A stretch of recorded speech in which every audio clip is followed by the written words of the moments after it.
Olá! Seja bem-vindo à Câmara Municipal. Aqui você vai aprender mais sobre cidadania e se conectar com a democracia. A cidade é uma grande rede social, igual aquelas das quais você faz parte. Mas no município existem problemas de verdade. A Câmara Municipal existe para ajudar a solucionar esses problemas. Devido ao crescimento da cidade, hoje temos 15 vereadores na Câmara, compartilhando ideias e projetos. E para fazer parte desse grupo, é preciso ser eleito pela população. A Câmara possui 3 missões especiais: legislar, fiscalizar e atuar por todos. Vamos entender como funciona cada uma? A primeira missão é legislar. Os vereadores devem criar leis que tragam melhorias para nosso município. A segunda missão é fiscalizar. Os vereadores devem acompanhar como o dinheiro público está sendo aplicado, fiscalizando as despesas da prefeitura. A terceira missão é atuar por todos. Os vereadores não podem privilegiar ninguém, pois isso poderia prejudicar o restante da população. A Câmara possui uma organização para coordenar os seus trabalhos. É a mesa diretora, que é formada pelo presidente, vice-presidente, primeiro secretário e segundo secretário. Para analisar os projetos que o prefeito envia ou para analisar aqueles apresentados pelos próprios vereadores, existem as comissões permanentes. Essas comissões atuam com cada tema específico. Para auxiliar os vereadores.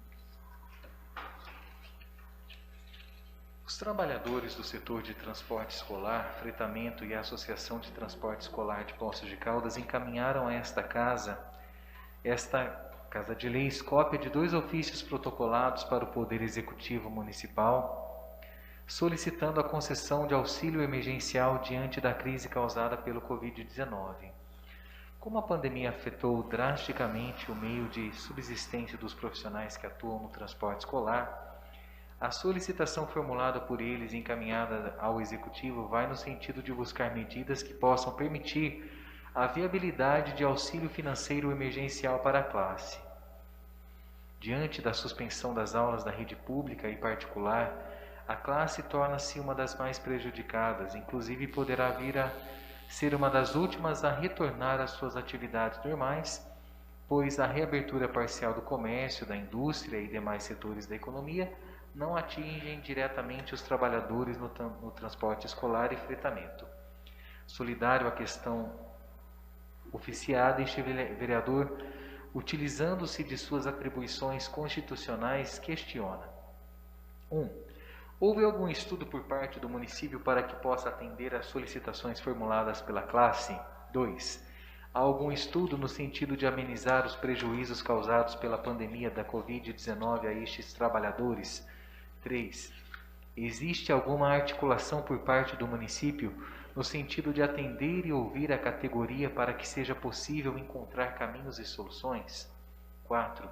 Este vereador requer que as respostas sejam formuladas de forma oficial e que seja criado canal de diálogo com a categoria, termos em que pede deferimento. Em discussão, com a palavra o vereador Lucas Arruda. Presidente, mais uma vez, esses requerimentos foram protocolados, acho que umas 2, 3 semanas atrás aqui, e alguns motoristas de vans me procuraram, justamente querendo saber se a Câmara daria uma resposta. Então, acho que assim, nós temos que tomar cuidado com essas situações. Muitas pessoas que nos mandam os ofícios também, elas precisam ter uma resposta, mesmo que seja de um encaminhamento, mas uma resposta formal. Acho que isso é essencial. E nesse caso específico, decidi fazer o requerimento justamente porque, conversando com eles, em vários momentos eles já protocolaram na prefeitura também e também do executivo não tiveram nenhuma resposta.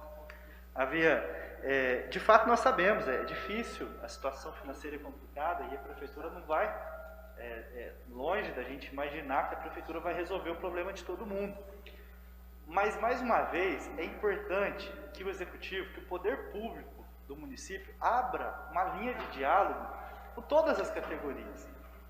O motorista de van, que tem a sua van ali, que é um empreendedor, um microempreendedor, ele trabalha levando gente para a escola, gente para a universidade. muitas vezes ele não se encaixa, muitos deles não conseguiram o auxílio emergencial. Agora você imagina, muitas vezes só com R$600 do auxílio emergencial também, dependendo do motorista que precisa arcar com o financiamento da van, com diversos outros custos, né, ali alguns que têm uma van mais antiga, ou outra van, tem alguns motoristas tendo que se desfazer do seu automóvel, e às vezes, como é que ele vai voltar depois? Então assim, longe de imaginar que a prefeitura vai resolver, mas é preciso entender qual que é a demanda. Às vezes não é nem muita coisa, e você já consegue encaminhar, você consegue fazer alguma parceria com o setor privado para poder olhar, pelo menos para as pessoas deste grupo que também estão passando por mais necessidade. Alguns encaminharam para mim, inclusive que algumas prefeituras estão distribuindo cestas básicas, enfim. Percebe que não é uma coisa assim fora do comum? Mas cadê de novo? Você não tem uma articulação do governo para poder ouvir essas categorias, para poder tentar construir uma situação, e as pessoas precisam muito de ser ouvidas. Às vezes uma simples ação pode poder encontrar uma solução em conjunto. Então, nesse sentido, o requerimento. Com a palavra, vereador Paulo Tadeu. Senhor presidente, eu já tive a oportunidade de comentar esse assunto, eu não me lembro se foi em decorrência de algum outro requerimento, porque eu tenho certeza que eu não apresentei requerimento. Uma parte, vereador? Pois não? Acho que Parte, foi vereador Lucas Arruda. no dia do protocolo do ofício, que aí foi lido. Ah, perfeito, perfeito, exatamente. Foram até 2 ofícios. Foram 2 ofícios. Eu tive a oportunidade de comentar essa matéria pelo seguinte, e até indiquei que algumas cidades fizeram um trabalho garantindo um piso mínimo de repasse a esses profissionais, utilizando-os para algumas logísticas de apoio à população que necessita de suporte durante essa pandemia. Mas o que a gente observa é que não tem projeto de enfrentamento da pandemia. Também nesse caso da epidemia, a administração é reativa. Ela vai no dia a dia. Se tem pressão de um setor comercial, cede. Se tem, não cede. Sinaliza para um setor que vai abrir e não abre. Quer dizer, não tem um projeto, não tem um protocolo, porque se seguisse protocolo, as coisas estavam relativamente tranquilas. É a questão que nós discutimos agora há pouco aqui, das cirurgias eletivas, tem um protocolo, é só seguir o protocolo.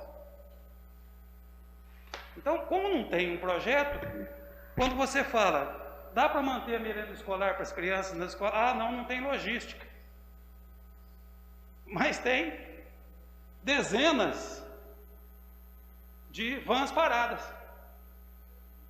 que poderiam prestar esse serviço de levar esses recursos nutricionais até as casas das crianças. Então não tem um projeto, não tem um plano de enfrentamento. Vai mais ou menos no dia a dia, né? Conforme vai tocando a valsa aí, eles vão levando. Com uma situação que eu quero aqui afirmar, porque eu sempre tenho dito assim, olha, eu acredito, mas hoje eu quero dizer aqui, quero afirmar que nós estamos com um problema, pode registrar em ata, que nós estamos com um problema de subnotificação, inclusive de óbitos. Inclusive de óbitos. E o prefeito precisa saber que esses números não lhe pertencem. Esses números são da sociedade. Ele não tem como escolher se divulga ou se não divulga. Se registra ou se não registra. Porque em algum momento isso aparece. Em algum momento isso aparece. Então, o mesmo que eu quero dizer a respeito de testagem.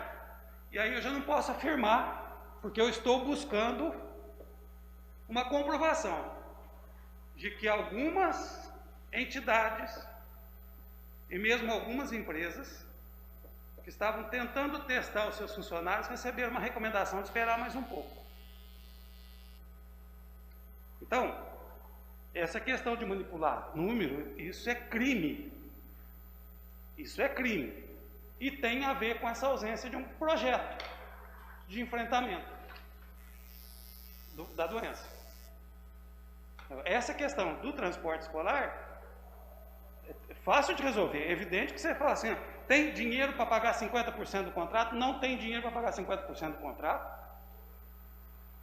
E não tem serviço para 50% do contrato. Mas você tem condições de articular com o sistema financeiro, porque eles, em função da legislação federal, essas pessoas têm, por exemplo, alguma moratória no pagamento das prestações. Articula, faz essa articulação, procura saber, mas não tem, não existe. A questão é realmente improviso. Não tem partitura, não tem maestro, não tem nada, é improviso, cada um tocando do seu jeito. Em votação, algum vereador se posiciona contrário ao requerimento 405 do novo vereador Lucas Arruda? Aprovado por unanimidade. Próximo.